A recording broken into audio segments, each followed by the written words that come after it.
part 26. We hit 1 million. We got 1 million on Cortina City. Thank you, YouTube. Thank you, subscribers. Welcome to part 20. 5 and a 1, 26. Let's go. Let's do a few little things. Bits of paint, bits of trim, a few things. Woo! Yeah! I said let's do 1 million. So I said yes please. And you obliged. You viewers out there, you subscribers. It's part 26. Let's do 1 million. I said yes please. They said, do you want to do 1 million? I said yes, let's please. Do you want 2,000 subscribers? I said yes please. Here we go, let's do some things. Woohoo! Terminal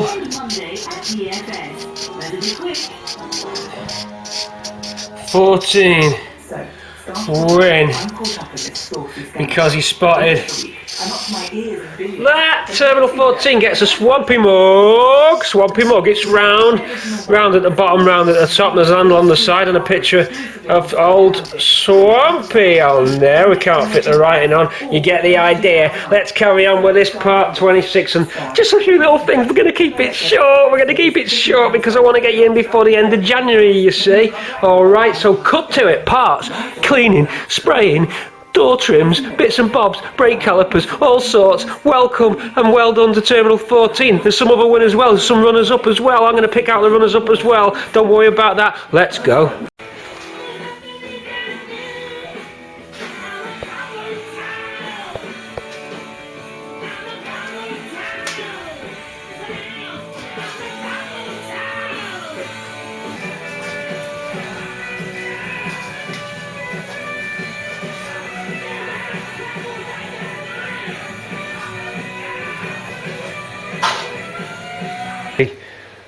Action. Here in my hand is the instrument binnacle. Here we have it. Now you might have seen on earlier Ruby videos that we've already done the instrument binnacle, which we have, and we did a good job on that, painting it all up. But what we didn't do was chrome plate the outer beading of the dash binnacle. It was done in a silver, what they call silver chrome. It's useless, it's rubbish, it's no good, but the one on the dash was a mock-up just to see how it would look with that silver in case it worked, and it was also to test the process we used to do the vinyl effect on the dash. So that was a bit of an R&D job, and then once we've learnt from that we'll start again and do the whole job again. This is the binnacle, Mk3 GXL plastic dashboard binnacle. What they did, these would be made in injection plastic, I would have thought, ABS, moulded out, or injection moulded, depending how they did it in the 70s, early 70s as well, probably 69 they would have started drawing this up. So it's done in a piece of plastic in black for all the cars, and then depending on your colour scheme of your car, you've got Marcus blue, ruby red, olive, which is the green, black, and then tan. They were the colours that I know of, interior colour schemes. The outside of the pods is done to match your colour scheme. So if this was in olive, you'd have an olive coloured paint there. The inner face of the dash was always satin. Here's our inner face, always satin black. So, and then the outer rim of the dash there, where my finger is rubbing, that's the outer rim, that's colour coded as well, the same. So in this case it would have been olive there and olive on the outer rim. But before they put any paint on it, they chromed the entire face plate, so you can see patches of chrome there. I've been rubbing this down. The whole thing was chromed, and then they masked off round the binnacle surrounds and the outer bead here. That would get masked off.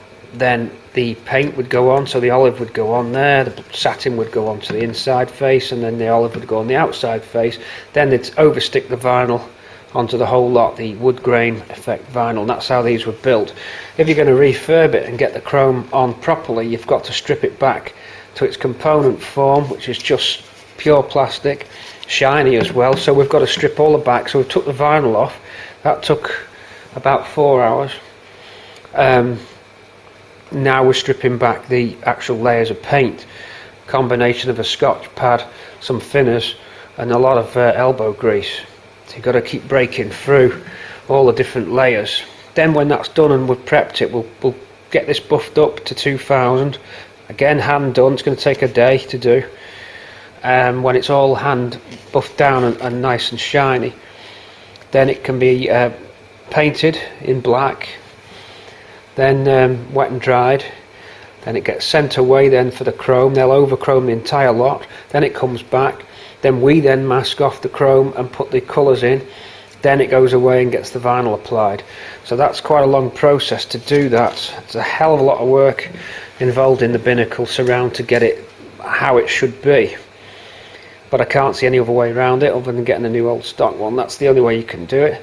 Strip back, lots of elbow grease, lots of wet and dry, some thinners, and patience. What I do with this to stop it getting mundane is I drop on the job for a few hours, then switch to something else. Then when you come back at it a few days later, it's not as you don't get as drawn into it. You know, you can just I've just picked a pod at a time, so to spread it out. I'll carry on with this preparation of this now, and then we'll be ready to give this some black paint soon, and then a buff down with 2000. That's the procedure with that, and then I'll switch you to some other tasks I'm on with. So we're juggling the tasks again as we normally do. Loads of different little operations getting juggled around as we drop in and drop out onto jobs, all so that we can get stuff on the shelves, stock on the shelves, ready for when that shelves back. Shell, shelves, shell, shelves. Hair, here, here, hair, here, here, hair, here, here, hair. Okay, so carrying on with ancillary bits.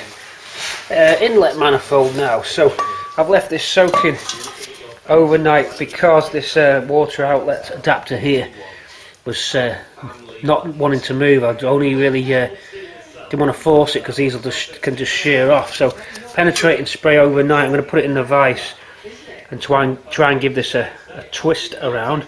Try and twist it as a tongue twister there. So I'm going to lock it in the vise at the top and hope that fluid's done it. I'm just going to rock it from side to side and try and free it up. Might not go, so we might have to come up with another plan. But at the moment this needs a light shot blast, and then it's going away for a coating, a cam coat. That gets a ceramic coating, or we'll shot blast and lacquer it. We'll just decide what to do. So but before that, we're going to try and get this water inlet hose connector off.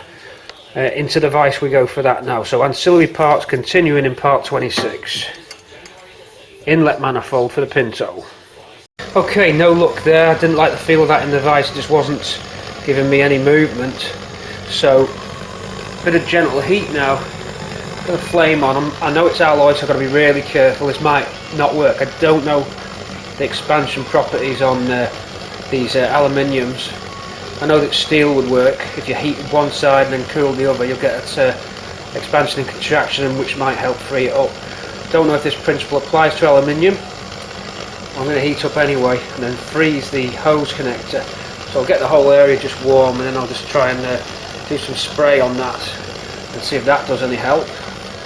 Because these do shear off. If it does shear off, we can cut on the inside and get it out and get a new hose connector. It's not a big deal. I'd rather try and get this out in one piece. Heating it up, let's try that. Okay, the heat's not going to do it. Also, I can feel that this is quite brittle. There's already some corrosion on it. Now I've got a 24 spanner on there, and I've got it locked in the vise. Look how I've locked that in the vise by putting the end of the manifold on the T-piece of this is the iron girder vise, big block of RSJ. Locked in the jaws on that side, but I felt this fracture as I was turning it. What I don't want to do is damage the actual manifold itself, so I think it's so tight I can feel this trying to give that I don't want to risk damaging the manifold. I'd rather just slice this off, because I'm sure you can get a new one of these. I don't want to get a new manifold, so I think we're going to have to cut that. Now it will be easy to cut because it's alley, and then we'll have to just cut it, then saw from the inside and break it out. It looks like it's totally fused, so there's only one thing to do, and that's to chop it out. So I'm going to slice that now. I hope that's the right move, but I don't want to stress it. You could just actually rip the entire manifold here. There's a lot of force on that. It's not going. I've put force both ways, slowly one way, then pull back the other, fluid on it, bit of heat on it, nothing. Quite a bit of torque on that spanner there. I'm pulling and the whole thing, it's even trying to bend the spanner a little bit. Don't like the feel of that. I think I'm just going to cut it. Right, my proposal for this would be to get the slicing disc sliced straight across there so that we've got an opening at the back. Then we're going to go in with a die grinder and slowly open up the hole till it's so thin that it breaks out. And that's that. I'm going to clinically get this out. We're going to use a die grinder and the slitting disc. So slit disc first on this one. Okay, sliced open, and looking at it, it's very brittle. It actually broke the end off there, so you can see it was no good anyway. So we've not lost anything. It's broke down. It looked corroded, and these do fail, and I know you can get them. I think Burton's do these, so it's not too bad. Best to do it this way and preserve the manifold. Alright, so now die grinder should make light work of this. Slowly enlarge the hole. We don't want to damage the outer thread, so we've got to be really careful we stop at the right point. We don't want to chisel it off so there's nothing to grab either. So I want to just come in slowly on the die grinder. So charge up the air compressor and let's get the die grinder in. We'll see what we can do downtown.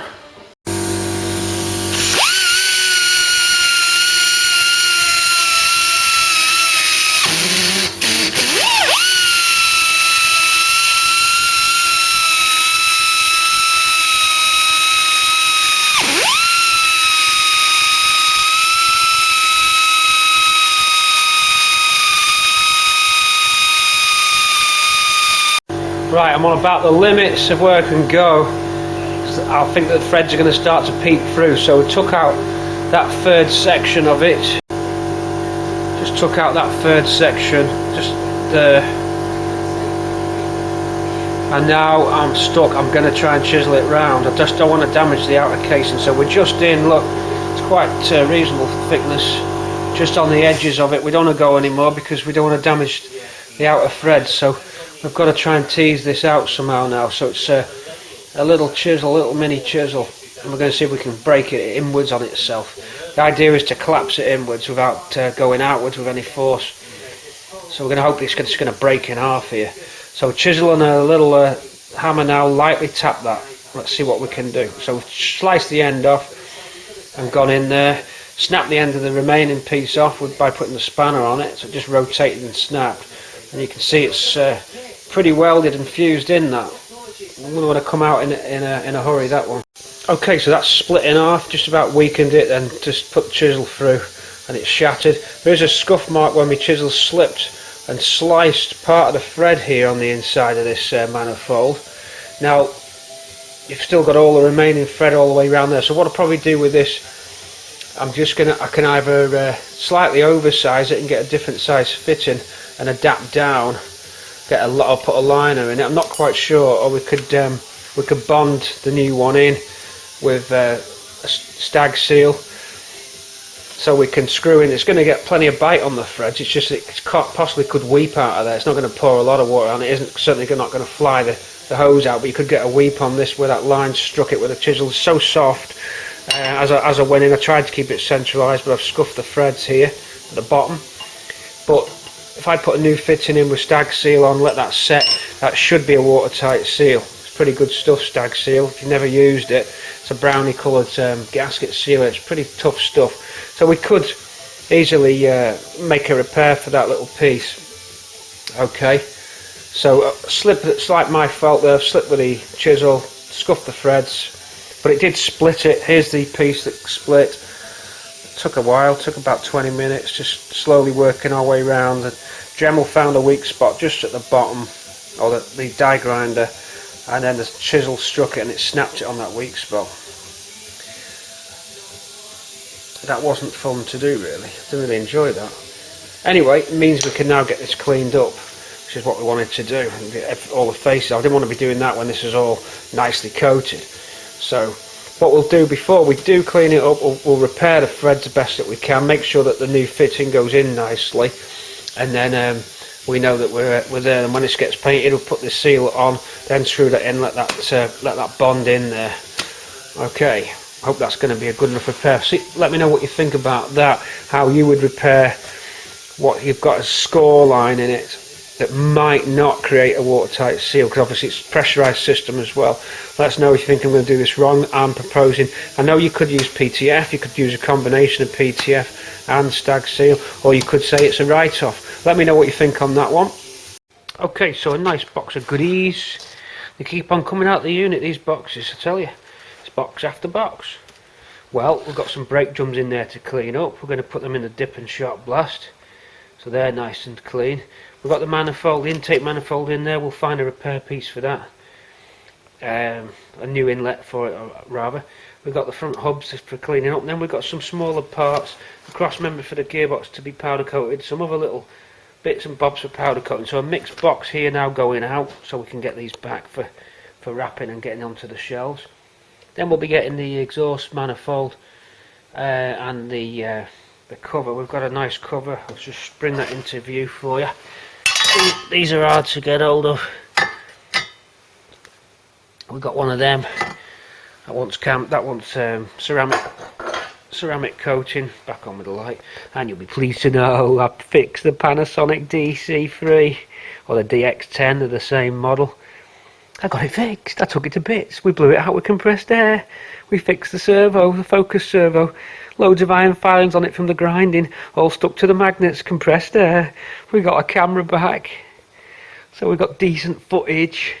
Alright, so I'll see you in the morning with these bits. We'll be dropping them off. I'll take you for a little tour around the shot blasters in the morning. So load up now, it's 8 o'clock at night. Gotta get home, gotta get some tea. See you in the next section. Bye! And prepping the instrument binnacle shroud, and it takes ages. Every little edge, just got to fold the paper and get into every little edge. There's bits of glue, there's bits of old chrome plastic, there's residue in there. I'm just starting with 400 and working my way up the sandpaper range. So I do it a couple of times a day, so I don't get fed up with it, because it is a bit monotonous. So I pick an area, I've quartered it in my head, so I pick that area, quarter it, try and do the best you can with that bit, then move along to something else. These little bits are tricky to get in. Just the remains of the old 70s chromes in there. It's not too bad on the inner face. You tend to just get the paper 3 fingers on there and just bring it round, then we'll slowly go up to 1,000 there. These little bits are the hardest, so I'm just doing them today between jobs. So see that little bit just by my thumb, I'm just going to rub till that goes. Can't quite do it with the camera. This is just for demo purposes, so you can get an idea what we're up to. So that's part of the prep. I'm going to take you through to the workshop and show you some more stuff. So we're juggling, we're multitasking as always. Loads of different individual part jobs, continuing part 26 with all the parts prep. Well, don't know what episode 26 is going to bring. I'm not quite planned the format out in my mind yet. We're just unraveling as we go.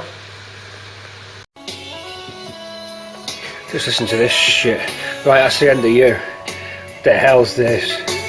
Ugh, get out of town. That's better.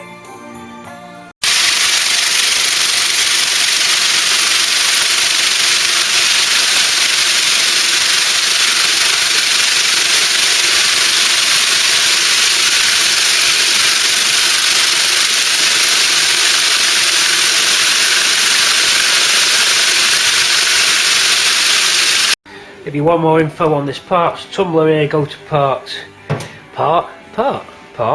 24. 25 didn't cover it, but 24. I just want to show you some consistency. Don't worry, we ain't going to dwell on this thing again. Everyone was saying it's hours and hours on the tumbler, but just to show consistency now, that you know, a variation of parts, because we did a certain set of parts last time. Now I'm doing the door locking mechanisms pre gold galv passivate. So these were filthy when they went in. This is actually Swampy's original back door catch, and that's come up like new. Now it's more subtle than shot blasting. You can shot blast, of course, prior to your galv. I just got a bit distracted then because my camera, by the way, I fixed the Panasonic. We're on the Panasonic. We took it apart, I think I just mentioned this earlier, and blasted it out with air. Loads of little screws, loads of little ribbon cables and stuff. All it was quite intricate. I had to get the magnifying glass out. But the camera sees this as a face here. It's got like a crosshair going on this, thinking it's some kind of face, the crazy thing. Let's see if we can make a smiley face, see what it does. It's lost it now. That was locking on with a crosshair and face recognition. Crazy stuff. Anyway, there you go. Just I'll line up some more parts on the floor, show you what's been going on. Look at that lovely little piece of kit. In brass, that one. Look at that. Lovely, that's the brake divider, splitter piece. In brass. So no need for a galv on that one, just polish it up. Lovely, what a nice piece. So some various bits. I've thrown a sprocket wheel in just so that this is actually going to get powder coated in just a matte. The backing sprocket wheel there. Some stuff comes up better, some stuff depends on the metal. I've seen some metal that's got a very dull type finish to it, and the tumbler seems to not be able to get that down to bare metal, so we have to be wary of that. Other stuff comes off pretty easy. These brake forks here, look, just come up lovely. These were some other ones I found that were really rusty. So a lot of this stuff was just through my old junk pile of stuff. I just thought I'll carry on cleaning because I'm missing a few parts for the build, and also I want to double up on some parts. So I just threw everything in the mix again. The real reason is that I just want to have no rusty parts, even in stock. Just any boxes that have got rusty bits in, I want them out of the way. I've just stripped down another brake master cylinder. This was one we found. I think this was a reject. I think this had a damaged seal in it. It's off an old car. I can't remember what this was from. It's a Mark III Cortina, but I've had it years. So I'm going to chuck that in there now. I'm not very confident it's going to clean this up. That's hammerite, that green hammerite. What a mess. But we're going to throw it in anyway because I'm going to get them all galvanised at once. Now, with these master cylinders, let's take you over here and get you away from that parts tumbler because I'll overload you with it, won't I? Let's take you over here. Something old, something new, something borrowed, something blue. Right, this was very bad, and it was so bad I considered trying to find a new one, but this went in the shot blasting cabinet over at Rhino, so we did well with that. That'll get dipped into the galvanizing tank on a string like that, so it just does the top piece, so we'll get a nice gal finish on our fuel sender unit. Here's our brake masters. These were cleaned up in the tumbler, but really to get to it, the tumbler can't get between the letters. It's good, but it can't get every little nook and cranny. Tumbler just gets you something like. And then I finished these off with in a blasting cabinet at the wheel refurb place that I use. So 2 there. We'll pick the best. 1 for stock, 1 for the pot, 1 for stock, 1 for the pot. So there we are with those. There we are with those. Shot blasted and ready. We've got we've got to throw this one in and then carry on with a few more parts. I'll keep you updated. Okay, well, I've just got those front engine plates, the sprocket plates or whatever you call them. I think that's the front of the what the hell is that the front of? Oh my god, I can't remember. That's the lower sprocket anyway, and the cam belt goes through those guides, forms the base of the engine, and that, oh, you got me there, forgotten. Anyway, clean them up. We're ready to go. Oh yeah, it's the auxiliary sprocket. That's the one drives the distributor and the oil pump shaft. Okay, so can't get them. The tumbler will damage these. It's only very gentle alloy. This. It went in just quickly, and I kept my eyes on them. basically looking at the small lettering and logos and making sure the stones weren't damaging those. They weren't. Anyway, it took all the grease off, so I just wiped them down, give them a wash down, and now we just need to finalise cleaning those. We're not going to get painted, they just get lacquer on them to stop the alloy corroding, that's all. But we might just get this handheld blaster in there with some oxide, because that won't damage it, and then we'll just go through and clean out the crevices. Then we'll clear lacquer those, pull out the old seals later. Okay, we'll put them in this box for now, and these here are now nice and clean, but I'm going to just put, again, I'll bring into the light again, I'm going to put the oxide blaster in there and just get where the stones can't get in and clean. See, the parts cleaner does the best it can do, but it can't get into every crevice, so finish them off so you get a nice one. We'll get a nice gal front on those door locks. Here's another washer bottle. So this is the third one I've managed to successfully remove without breaking it, using that heat technique and just softening up the plastic there, then gently levering up. This one I used a fork shaped bar, 2 screwdriver ends to form a fork, and then popped it up that way. That went that okay, there's no damage on there. That's a nice clean bottle as well, so we'll put that into stores for that one. The other master cylinder that came with this, that takes me up to 3 master cylinders, that just goes into stores, but we're just cleaning that at the moment, so when everything goes in, do the whole lot together. Guys, it's alright if I test the night vision on my camera. I just got so used to the Zacti not being Zacti, Sony Zacti, no, Sanyo Zacti, no good. Panasonic DC3 or DX10, good, real nice. Nice, real nice. Well, I'm on a call at the moment, I'm on a jukebox repair call out, so I've got to go and do that. Just broke off from the car to do a call out for a customer. Got to go do that now.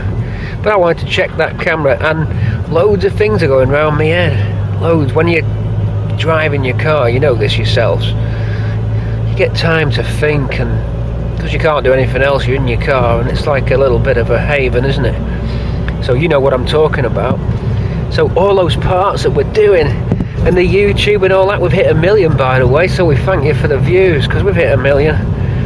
And all those parts are going around my head, and all the jobs, I'm shuffling them all. I want to get it all done. I'm not gonna let you down, guys. We're gonna go on full. We're gonna increase the throttle. All right. So I'll get back to the workshop tomorrow. Now then, what have we here? A quick jump to some plastic parts and door card parts. While we're just getting some stuff gonna cut that again. While we're getting some stuff shot blasted. Just over with the door card bits now. We've been painting these up, the gun's been out, and this is our super vinyl coat finish on part of the door card there. I think you're going to agree this is looking great. I'm going to show you the paint now and what it's all about. Let me just get you the paint tin. I'm going to explain this process. Okay then, so courtesy of Colour Bond, spelt with a K, look, if you're googling it, K for kilo, Colour Bond. That's their trademark name. So this is vinyl coat, and this was mixed. Let me show you the lid for the code at the top there. There's a code written on the top, 40K09X09, and that is a very thin paint, really thin, and that paint was mixed based upon a colour swatch that I sent into the company. They're based in Birmingham, UK. Send them in a colour swatch of what I called Ruby. They then give you a code based on that. They mix the paint, then gives you a code, so you can use that for future ordering. The stuff comes back, and it's ultra thin. I mean, it's like water. You think this isn't going to work. Build it up. It's thin so that you can keep the grain effect. If it's too thick paint, you lose the grain in the vinyl. That's the whole idea, is it's for vinyl materials. And it doesn't look like you've piled paint onto your parts, okay? So it's a 3-part process: prep, then clean, then spray, then one final sealer goes over the top. In our case, it's almost a lacquer. These are trim parts. That's the door handle card rest, armrest. Here's our handles, halfway through being done. That one's done, so we have now a nice new briefcase handle in ruby. I've been doing some rub tests on it. This is just mid-process, ready for the sealer. Not much in it, it just gives it a bit of a shine and brings it back up. It's quite matte at first. This one is finished, this one's ready to go with the sealer. And what I do after that, I just buff them up with a bit of what do I call it, silicone spray. It seals it all off nicely. That's ready for stock. We've got the new wooden trim for the door card there, nice new one. And we've got door handle with chrome, one of the Escort ones that is, with chrome handle on it. The surround for it. So we're just laying out parts for one door card so that we can mock up the door card and see if there's any improvements we can make, or make sure we've got everything we need. Then we can get 4 door cards into stock. So I'll show you the door card now. We'll move these parts. I'll place the door card on the work table here and we'll have a look at the door card. Right, so door card mock. This was a test card. This isn't the final card to use in the car. It was a spare card that I had that I wanted to use as the test bed for the vinyl coat process, to make sure if anything went wrong that we weren't using it on the best door card available. Although having said that, this card's fully usable. It's just that it had a crease in the top there, you can see, but that'll probably come out when it fits, probably take it out. So we've got the final finisher on that now, and I'm happy with the result. We've been doing the rub test on it to try and get the paint off by really harshly rubbing areas, and it's holding up. There's no paint reaction, as there shouldn't be, but it's not gone on bad, it's gone on good. The opposite of bad is good. We now place the armrest into position. In we go with that.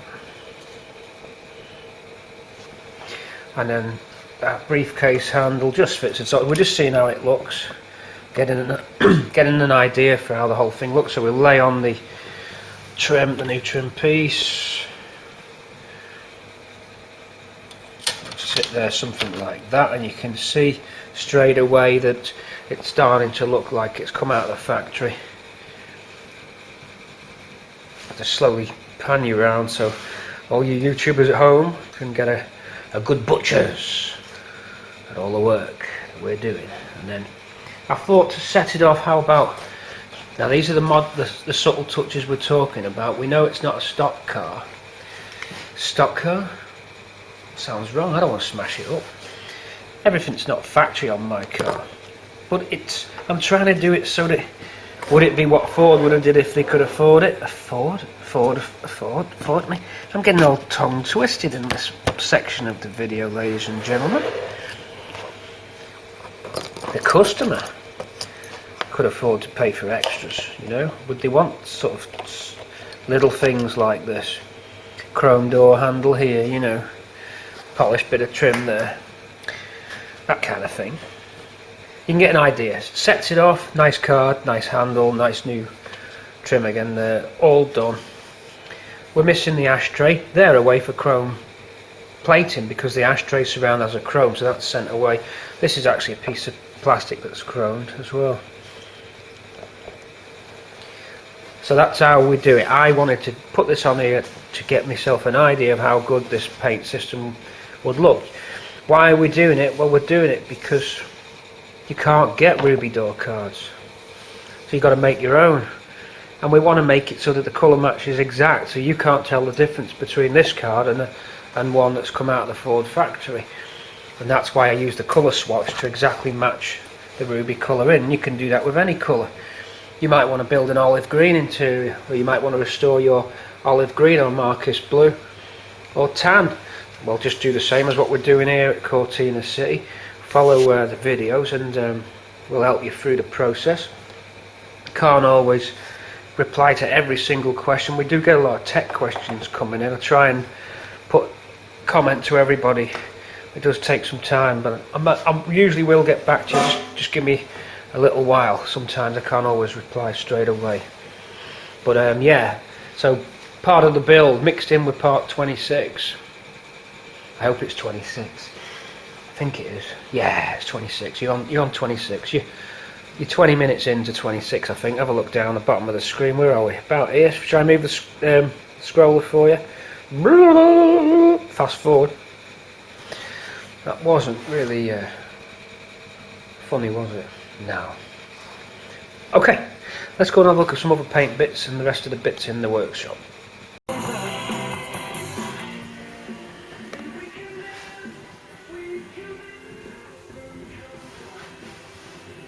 Okay, what we got hanging up, guys?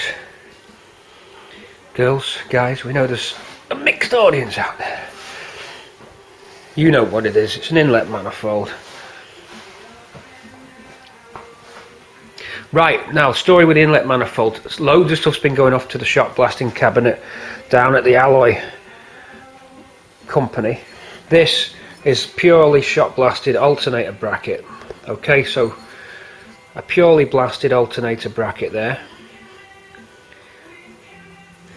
Now, it was real grubby and they've missed inside, can you see? They've just, I told them to glance it because I didn't want to pit it, so I said just give it me back with just a quick glance, because I was worried the shot blaster might damage this very soft alley. It hasn't done. I can just get a little suede brush in there and just get that black, the rest of that black marking out. It's just oil residue. Obviously the parts tumbler couldn't get in because the stones won't go through those holes. You could get a smaller medium maybe. But what I'm trying to say is that's the finish of aluminium. That has not been painted, there's nothing in it. Now if we go up and compare to the exhaust manifold up the top, the paint I'm going to tell you to use is very, very close to what it would be. Right, this exhaust manifold, inlet manifold is shot blasted and then dusted over with an aluminium high temperature paint. I wanted to use high temp simply because this is fixed on the block there, so a high temp paint went on to that, couple of coats over a heater, so we get the thermal rise just straight across the manifold. It's nice and warm, and that was that. You can use a high temperature lacquer to finish off if you're thinking about grubby marks if you're ever working on the car. Okay, so extreme heat aluminium gives you this virtually the same colour as bare aluminium, so it's not a bad match at all. You can leave it totally bare aluminium if you want, but what happens, it quickly oxidizes over the years. I say quickly over the years, but it oxidizes is what I'm trying to say, and you lose that fresh look. If you dust it over once you've shot blasted the manifold, gives it a good key as well and gets all the traces of solvents off there. Light shot blasting on it, then go in with the extreme alley. I'm hoping this will hold out. It has done on Swampy. Swampy still looks brand new old stock using this system. That's 22,000 miles worth of motoring, still looking very clean. So anyone with any doubts, just check with me, because I've been there and I've done that bit. Like I said, it's almost a match for this. The light's catching it there. It's close. It's good. It's good enough. It doesn't look like heavily modified. If you want, you can as well, going down here, have a little look-ski and go for a VHT clear, again a high temperature clear, just to give it something so that you can wipe it down if you want. When you do the paint, quite a matte finish, quite a rough feel to the paint, and if you're going for detailing under your engine bay and you want to really clean the manifold up, I find if you just seal it with a lacquer, it gives it just a little easier to wipe down. That's all. Okay, it puts a slight shine on it, so you lose a little bit of factory, but it's easy to clean, and muck just runs off and doesn't grip into all the little rough surfaces. It just keeps it cleaner. So I've done that with all the aluminium parts. I'm going to be doing it with the alternator bracket as well. So that's my system, how I do it. I don't know if you can ceramic coat the inlet manifold. I'm not sure. That would also be another system. What are your alternatives other than that? Well, shot blast and leave bare, which ain't going to last long for a good finish. I mean, why do you think they were mucky in the first place, coming out bare from the factory? Or go for this high temp paint, either lacquer sealed over in the end process or not. Your choice on that one. Okay, so our handy rack comes in, a hook on there, and we just slide that out of the way because we're done, and we can bring our next part in now for cleaning over the heater, which is going to be this one once I've just wire brushed out those residues. So that's what I'm on with that bit. You just saw the vinyl coat going on. Let's go over and look at the stash of powder coated parts ready to go, and I'll show you something I'm doing with the fuel sender. Down we go, there's your hubs. They went into my tumbler, which helped a lot for when it got to the shop blasters. There's less muck for them to be getting off there. So I just got them to go over them because they had the opportunity. 3 different lots of steering linkages there because I'm not sure which one I'm going to need. So we're going to, whilst these were finished in black, I'm doing them in gold because the black paint, you can't powder coat them, and the black paint tends to rust out. It's in quite a rough area down the bottom of the steering linkage. So master cylinders already starting to rust. This is only a few days ago, but we know they're going to come up lovely. Rust isn't a problem, by the way, in the galvanizing process. It reacts with it and gets rid. They just don't like paint and grease. So all degreased and ready to go in for our master cylinders. A few other little parts I've been acquiring along the way, just spares really, that are going to go in because we've got the opportunity. Some gearbox brackets for the A4 gearbox, I missed those out, so they've got to go in, and little bolts like the front of the engine block for the cam belt cover and stuff. Let's have a look at this fuel sender. Now the face of that was uber grubby and looked pitted, but it's come up clean. Now I've not done the internals, there's nothing to do on that. That's the fuel sender. I've took the float off it, and the filter fell off actually at the end. Idea with this is when we take it to the galvanizers, they just drop the front end in and leave that in the passivating tank, and that'll get that a nice finish on the front. We ask them just to do it in zinc, not gold. Okay, so that'll go in. Well, I'm tempted to do it in gold simply because I can. I don't know why, but I'll just say, look, stick that in, nice zinc finish. So that'll be that done. Bolts are finished, all done. The smaller ones are here in case the galvanizers want them separated out for a different tank that they put them in, just in case. We don't want to be embarrassed when we get there. Right, that's that. I need to be starting to think about the gearbox. I'm waiting on the engine. We've got a cylinder head over there, that's got to get blasted. That's next on the pile, and the axle's got to go. So I'm left with some heavy objects, a cylinder head and an axle. Light items we're on with, interior trim we're on with, there's no problem with that. So I'm running out of things again. Everything's out and away with people, so we're waiting on them to make their magic move. So we hope that they do. We hope nobody lets us down. It's very important now that we keep the pressure applied. Right, so what I'm going to do, because I'm at a sort of stall point here now, other than actually shipping the axle out into the back of my car, I can't lift that axle. You can lift those axles, but it depends if you want to put a compression injury on your back. I lifted that in here, and I think that I hurt my back for a few days. I don't want to do that again, so I'm going to get someone to help me lift the axle in. Don't try and lift a heavy Atlas axle on your own trying to prove you're a man, because you'll just end up hurting yourself. Get 2 people on it, ain't worth it. Cylinder head, we need to order the cam for that. So there is some stuff on eBay and the internet that I need to start ordering and chase up a few things. Chrome's all boxed off, you saw that. I think what I'll do, I'll start assembling the real deal door cards now, stripping them down and getting all the plastics off them, and I'll start parceling up the bits. I've just remembered, fresh in, just in, I have these brakes to strip down to send to Big Red.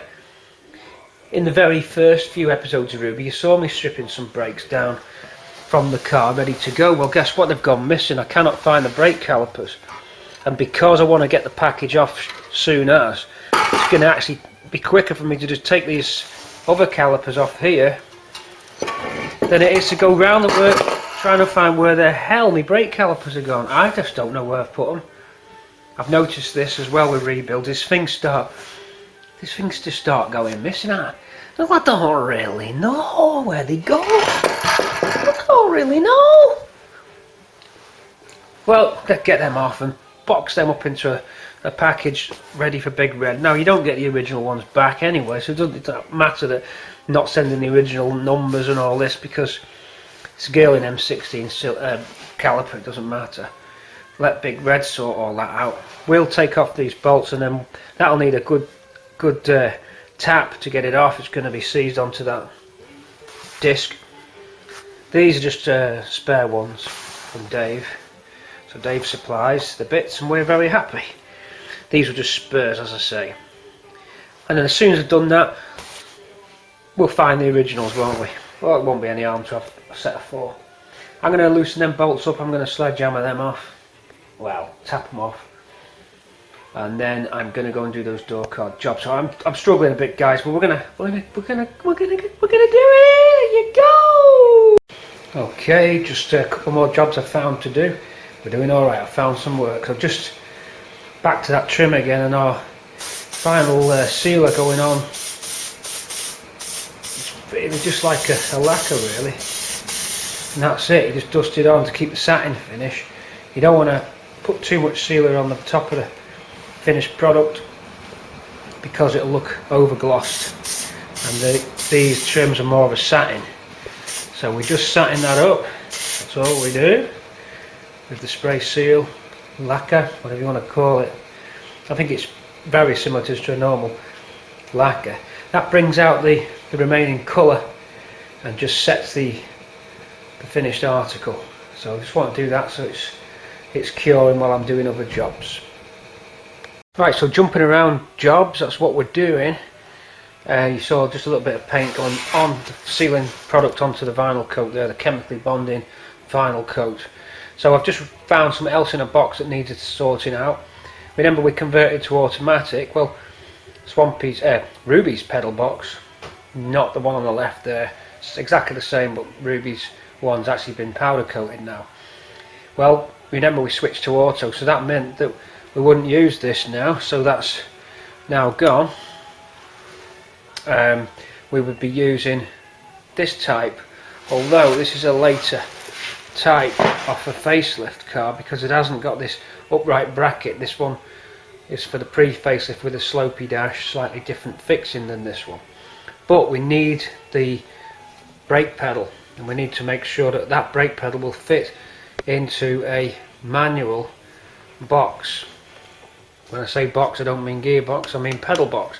I don't know if the pedal boxes were different between auto and manual and that they just left out the clutch pedal. I'm not sure. So what I'm going to do, I know that the 4 fixing points on the end there, they're for the servo. They go right through the bulkhead. I know that that's going to give me a reference point for where the pedal should land. So really we should be able to transplant that pedal into this type of box. I'm going to have a go at looking at how that works right now. Okay, we're back in the workshop, hammering away on part 26. We're armed with our torch, and we're armed with all our goodies. Where do we leave you off, we wonder? Okay, we were just messing around clearing up all the rest of the bits, weren't we? I was on with the pedal boxes, so I'm going to take you down now to the pedal box. We're going to get a manual pedal box running on automatic, so we want to make sure that big brake pedal will swap across into the centre of the manual pedal box. So I think it's just a pin to take out. Let's go and have a look at that pin now, and let's get that pedal box boxed off so we can powder coat it. Down on the floor we go, light on for clarity. Let's rock and roll. And down onto the floor we go, onto the cold floor. January's turning out to have some periods of cold. We don't like that. Looking forward to the spring, as we all are. Unless you're in Australia, of course. And your winter will be approaching. Okay, so I have added, just last night, I didn't cover this in footage terms, but there's a nice little bracket gone in here. I'm going to flip this up so you can see the bracket. On its side it goes, and then we bring the torch in.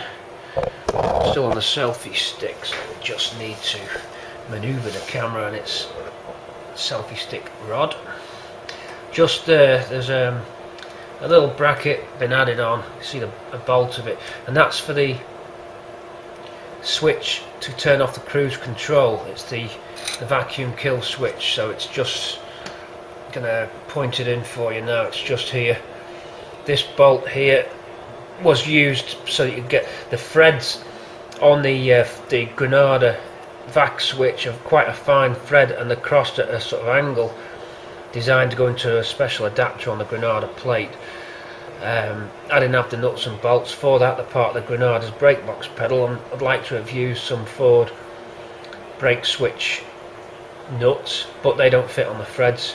So we used a large bolt, and that tapped its way on with a little rubber liner on the switch, so I can still turn it in and out and adjust it.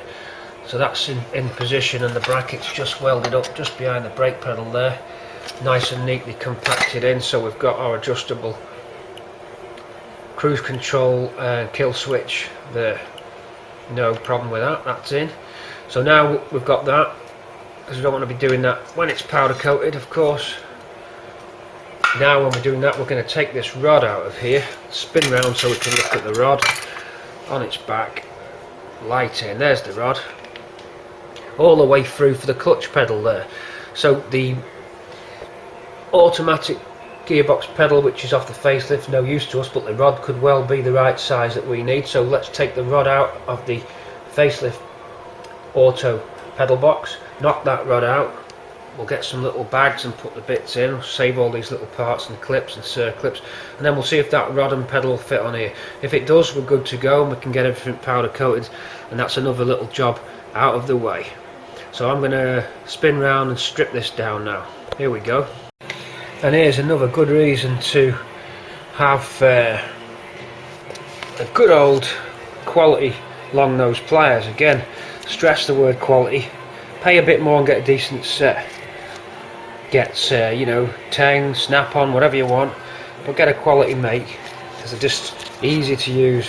So long nose in, and you can grip the end of this little circlip and just pop that bad boy pop out of there. Ping, away it goes. Nice and easy to retrieve it. So there's a few more of those to get out. Quite easy, there's nothing really hard pulling them, there's one at the side. So we're just going to keep on pulling those, and we should be able to tap this straight through. There could be one on this side, no there's not, I think it's going to come out that side. Also, what I do with the greasy jobs, good rubber gloves. There's rubbish ones and there's good ones. These are what they call Polyco nitrile gloves. Great, they just don't tear as easy as the thinner sort of surgical gloves. So these are sort of heavy duty mechanics type gloves. I'll just show you the box, slowly bring you up to the box so you know if you're going to go out and do these jobs. There's our bad boy box there, look.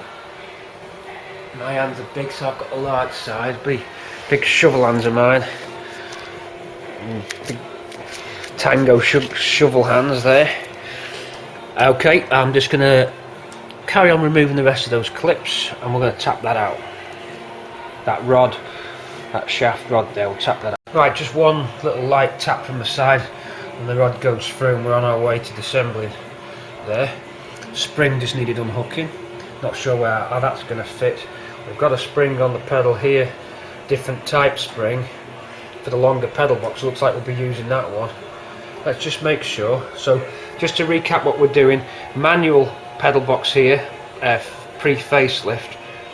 Haven't got a pre-facelift auto box. I believe that it's just going to use the same chassis, so there's no need to try and get one, but we have got a facelift auto brake pedal box, which is no use, but the pedal is, because the pedal is exactly the same. So we're just getting the pedal out and the rod, and we're hopefully transplanting it across to this one. This wasn't covered earlier because we hadn't decided to go automatic. Now we've gone automatic, we need to make sure that all our powder coat and galvanizing bits are ready for the build. We don't want to get the car back and think I've got to go off and get that done. We want to be speedily assembling, or rather just having loads of nice spares on the shelf. Another little top tip for ya. Top tips coming in. Cardboard on the floor. Just some packing cardboard on the floor. It's very well insulated when you're kneeling down like this. Keeps you warm. I've also got a a fan heater running today because we're cold. Alright, we warm up pretty quick in here.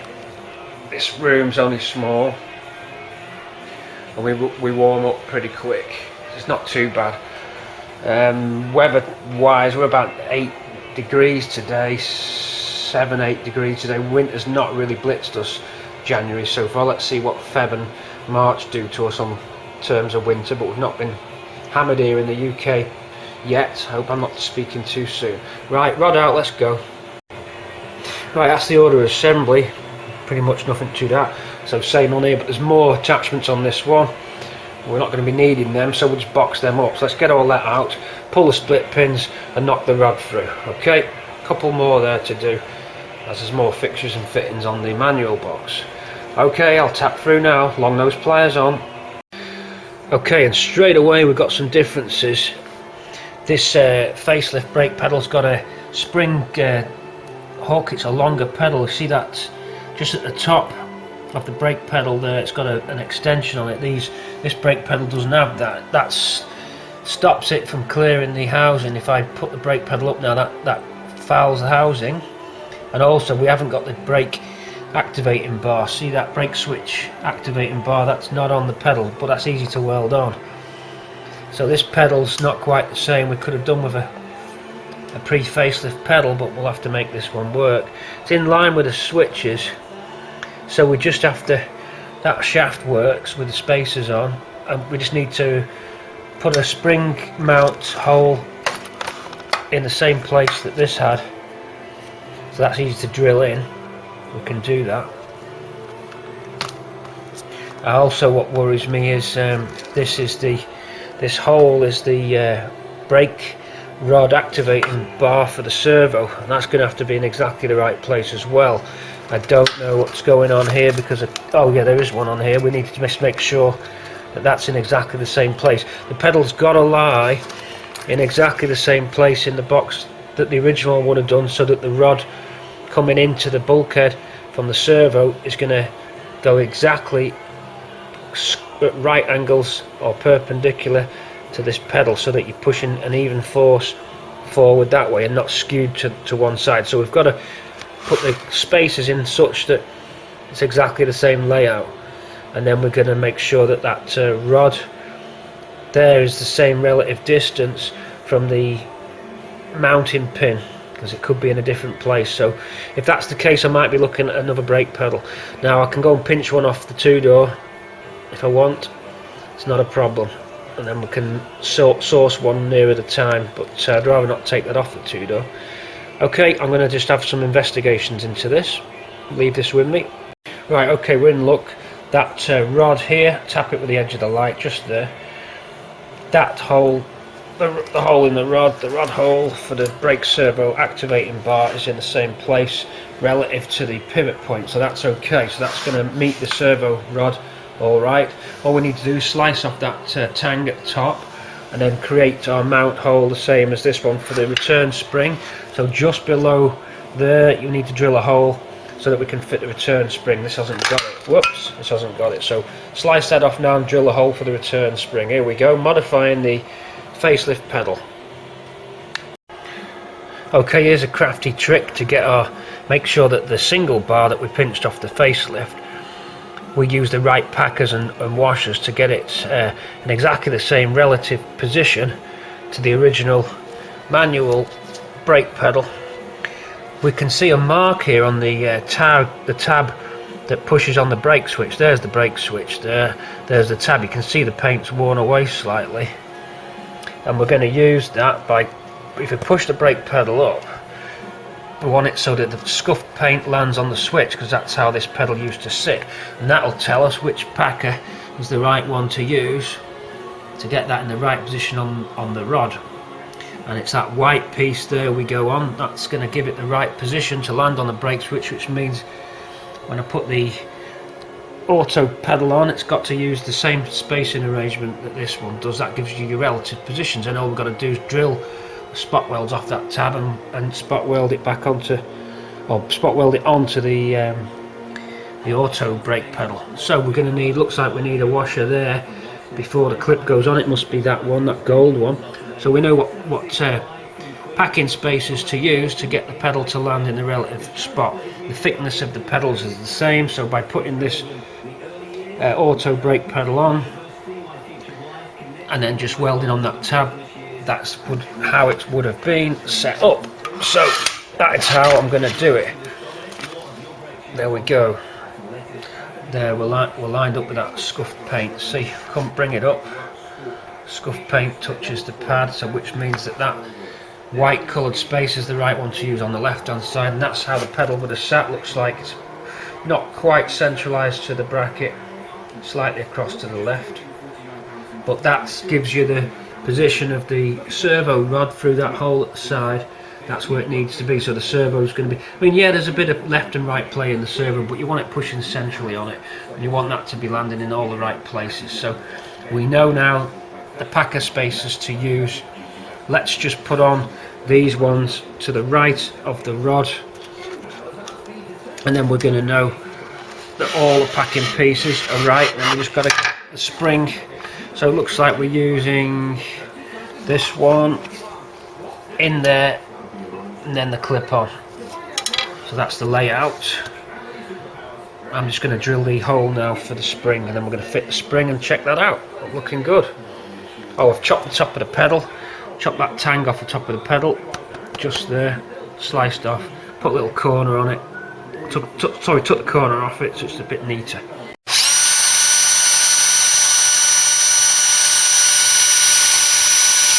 Just putting the hole through to the spring now, return spring. Okay, we now have identical setup on both pedals up until the point where the brake pedal curves away, and of course it curves away on the automatic to make it centralised for your foot. So that should all fit in there now. We can fit the spring and mock it up. Okay, so looking good. And while I was on it, I've made a little brake activating tang because I couldn't bring myself to butcher a Cortina pedal, so just visually copied that. Okay, it's not got an angle on it. It's a tab. It looked nice.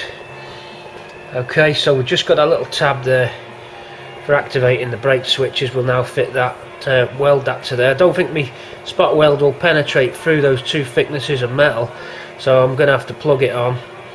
So I shall now drill 2 holes in that, then plug weld that onto the brake pedal in exactly the same position as this. But what I'll do, I'll fit the brake pedal, then mark the centre impact points of that brake switch, and then clamp it in position there. Okay, so I'm going to plug weld on this new tang for operating the brakes. Then we've got a complete pedal that we've not butchered. Okay, so do that now, you'll see that jump straight to it. I won't show the welding. Let's just get on and then get the spring on and mock this up. We'll grab that cash with both hands and make a stash. A new car, caviar, 4-star daydream. Think about me, a football to need a legend. Don't give me that good bullshit. Don't give me that you can't build a Cortina bullshit. Away, away. Hold on, just get a drill bit that's stuck on the bottom of the torch there. I definitely was in the right. Yeah, he was just cruising for a bruising. I don't know, I was really drunk at the time. Woohoo! Okay, there's our tab. Plug welded on, just ground back. Let's put the pedal on and have a little play. There you go. Back of the net, Jurassic Park. Just look at that action. Hang on. We're going to mag mount on the top. Look, we can even mag mount on the top. Okay, so spring on. Spring on you. Spring on it on. Okay. Tab there. Oh, breaky breakies. Oh, breaky hearts are just there. Springing back and doing as should. We now have our pedal modification. There we go. So that should be right, all relative to positions. So when the rod of the servo comes in, let's pretend this hammer is our brake servo rod. That should land smack in the middle. all relative distances are the same, and away you go. That pushes on the rod, which pushes on the brake, which does the necessaries. They're all ready, so we can put that away. We take it back apart now and powder coat everything. We could actually, oh no, we can't use the original powder coated box because I've welded this extra brake switch bracket on it. So everything away for powder coating on this. So that's that job done. Put that to one side now, away for powder coat. Move on to next task, everybody. Let's go to the next task. Don't know what it's going to be yet. You'll be with me on it. Let's also place away all those springs and stuff safely. See you in a minute for the next task. I've just been thinking about this, and that pedal box does not look like a pre-facelift. That looks like a facelift pedal box. I think I've fucked up. It just doesn't look right. It doesn't. I can't see the part number on it, but I think that's a fucking facelift. Oh no. Oh no, no, no, please. Please. I mean, from there it does, but no, I don't like the way that comes up. I'm going to have to get Ruby's original steering column pedal box bracket down out of powder coat, because, I mean, the pedal should be the same, so I've not wasted that time, but that bracket for mounting the brake switch is going to be wrong. It's going to have to go on the other one, because, I don't know, maybe I'm wrong. I'm going to go and get it down now. Please. You stupid git. I was right. Look. Pre-facelift is different. This area where it mounts, that's facelift, that's pre-facelift. Burp burp. And a million people said, you stupid git. Right, well, okay. That off. I'll have to drill that bracket off. Damn it. It's easy to make another bracket than it is to drill that one off. And I haven't got any non-powder coated, so we're going to have to grind a bit of powder coat off. He'll have to get re-powder coated, or I keep that and bolt the bracket on, but I wanted to weld it on. Oh well, it's only a minor mod. We've only lost the extra brake switch mounting thing. I think all the clearances on this are all the same. Looks like the spring retainer's in the same place, so we better get on with that now. Sorry guys, I effed up. Right, strip this back down, back to the beginning. Only 15 minutes later and we're back in the game. Okay, we're on. See, just a little bit of damage where I've had to weld a new bracket on, but it's actually probably just worth touching in. I don't think there's any need to re-powder coat the entire frame of the pedal box just because I've welded that on, so I'll just touch that in with some black paint, some chassis black over there, and that's the damage done. So we're back in the game and we're back on an original pedal box fitting. Okay, so that's where we're at, and the brake relative positions are the same on this box, so there's no problem with that. Everything's identical, so nothing lost there. We're now complete. So there is our automatic brake pedal box with the cruise control kill switch and the regular brake tail light switch, operating on the spring fitted and returning the pedal nicely, activating the switches square on. Nice even forces on those switches coming at them on that tab that we fitted there. See the tab just there. So pedal itself for powder coating, the chassis pedal box, no need. So we're all done. So now put that back into spares and the pedal into the powder coating box. Let's now move on to something else. Alright, and I'm hoping that YouTube doesn't pick up the planet rock in the background. Let's hope not. See you on the next job. Quick tidy up now and see you on the next job. Great. Okay, so that is the pedal box, brake pedal done. So just checking the accelerator, I've just stripped it back from the cruise control setup, cleaned up those corners of that modified bracket, just checked the welds, taken off the edges of that, so this will get nicely powder coated now. There we go for that, for a powder coat. And then the accelerator's got that modification on the top for the cruise control cable linkage. Clean the weld up on that. That's ready for chrome plating, because I don't think it was actually chrome, but it was a bright zinc colour. But I'll get that chrome plated, it'll look nicer in chrome, so we'll send that away. So we need to get that off sharpish. That should have gone with the bumpers really. This is just a powder coat in black, so we're okay there. Next please.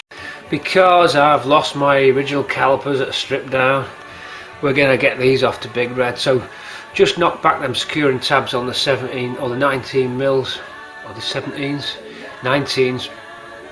So I will now just get the spanner on there and pull those down. Impact wrench should be better, but we ain't got one. So we'll pull down on the 19 ring spanner. They should go. Then whack that loose. It's going to be pretty seized on. So calipers to get sent off to Big Red. We need a pair. We need to box them up today, so they're done for the morning, for Monday morning. Let's go. Let's get them off. Let's break them bolts. We're okay.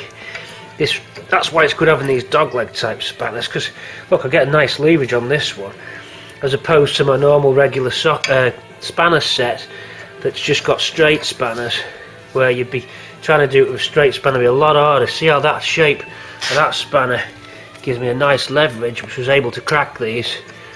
I think that if I just used, as I say, the regular spanner set, it would be harder. Probably could have done it, but it's just you get a better grip on the end of the screwdriver, on the end of the socket. And then I've arranged that in the vise so the force is vertical down. There's the RSJ trying to cantilever up, so it creates a good little lock-in position for the caliper and for the brake disc. And they're now nice and free, so all I've got to do is strike that with a lump hammer and just knock that off the end. It'll be pretty seized on. So, and then we'll do the other one.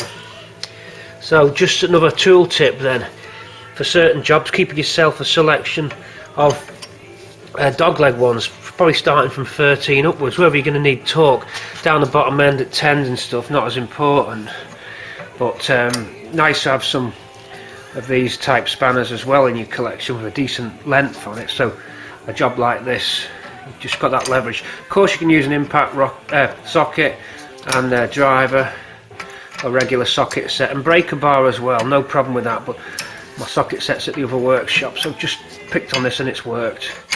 Let's put these in a nice packing box now for Big Red, and we'll get them fully refurbed, and as soon as they send them off I'll find the original ones.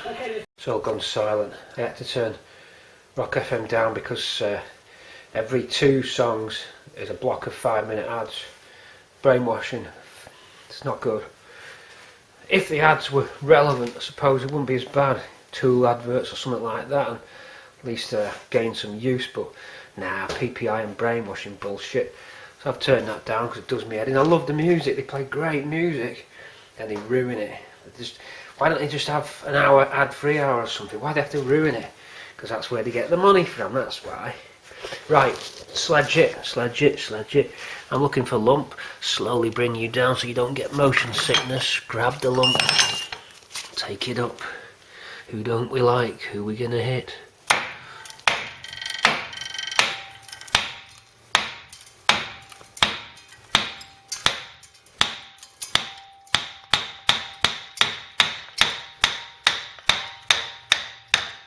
Whoops, straight in the tin, straight in the tin.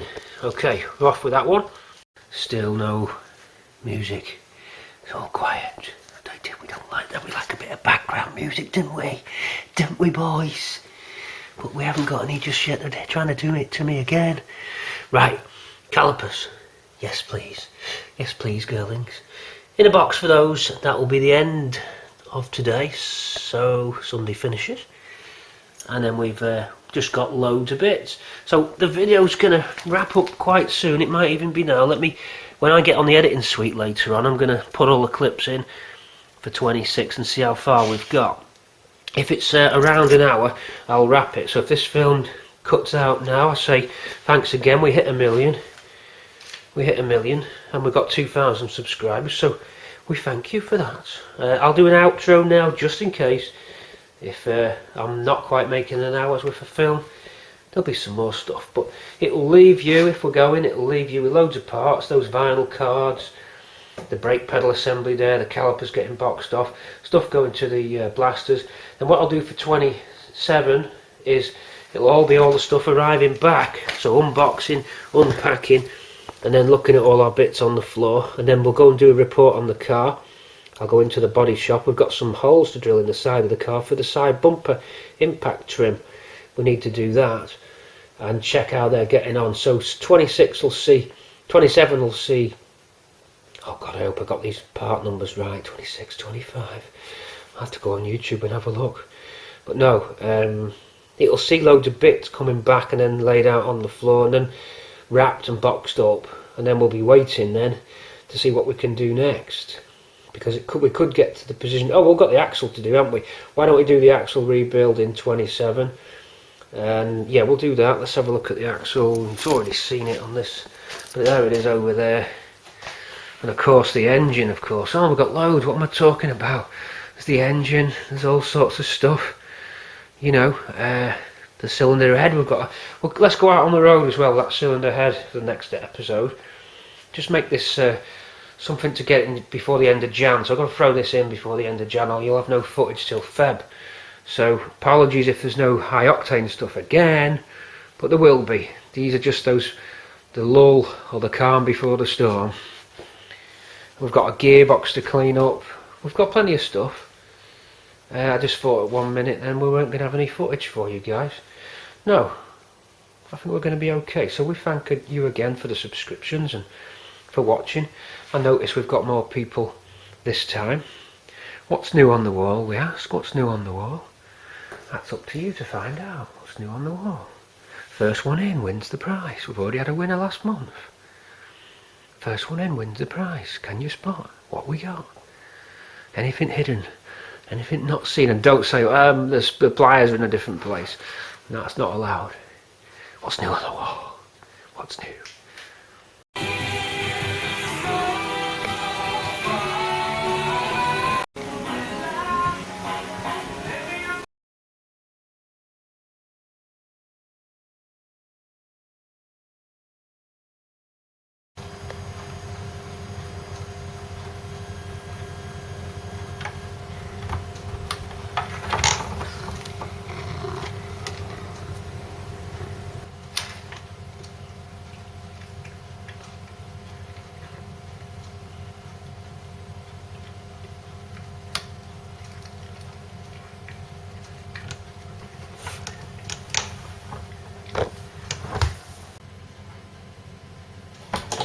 Hi, I'm Pete from Cortina City. Welcome to my new video. Cats do the funniest things.